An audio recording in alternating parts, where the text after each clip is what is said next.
Pressing firmly on your chest can actually halt a sneeze mid-air, giving you the power to control those surprise sneeze attacks.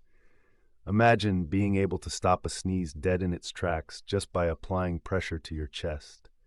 A simple yet effective life hack that might just change your sneeze game forever. When you feel that familiar tickle building up, place your hand over your heart and press down slightly. This action can interrupt the sneeze reflex, sparing you from the awkwardness of sneezing in the most inconvenient moments. It's like having a secret weapon, a natural pause button that helps manage your body's quirks. So next time you're in a meeting, on a date, or just don't feel like sneezing, remember this little trick. It might just save the day.